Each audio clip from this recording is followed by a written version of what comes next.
Last night I was lucky enough to attend an advanced screening of the upcoming movie The Critic, so let's talk about it.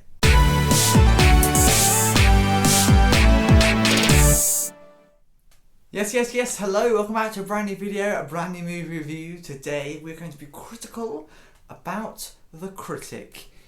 Yes, okay, I won't do that again. Last night I was lucky enough to attend an advanced screening of the upcoming movie The Critic.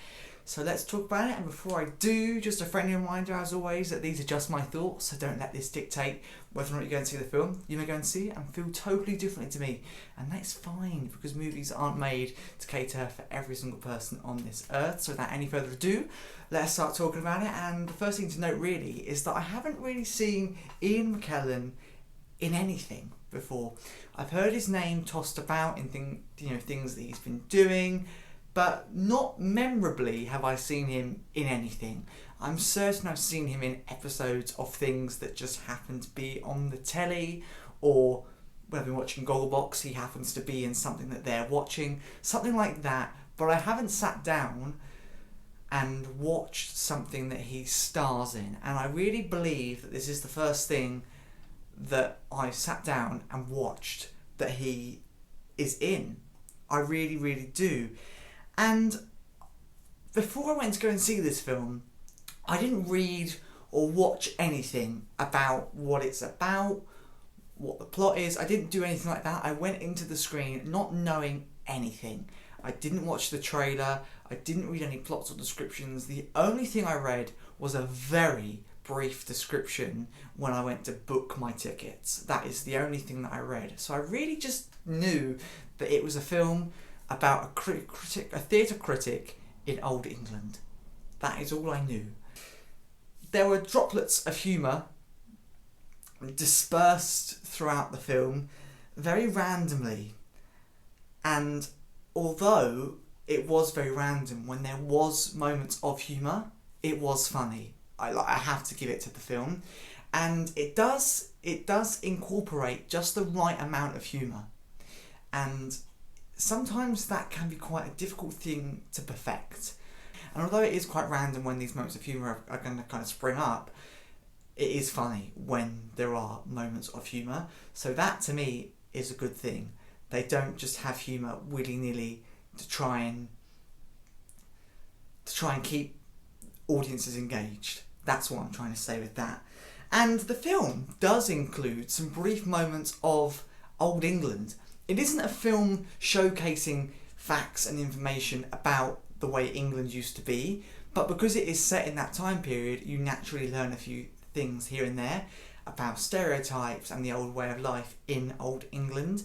And that's more so because Old England is a background within this film. It's not heavily focused on because the focus is being a theatre critic. But you do pick up on old stereotypes and just the old way of life, and it does you do just generally get a vibe and an understanding of how different life is now to how life was back then. Although we are still in the same country, life has just changed. We've got all gadgets and things like that, so it is quite interesting to see that. To begin with, I thoroughly enjoyed this film. The first 30 minutes I was hooked, I was engaged, and I was really enjoying the film. And then it got to the latter part of the film, and I just started to lose interest. I started to almost feel like this film was a bit dull, a bit boring, a bit bland, really.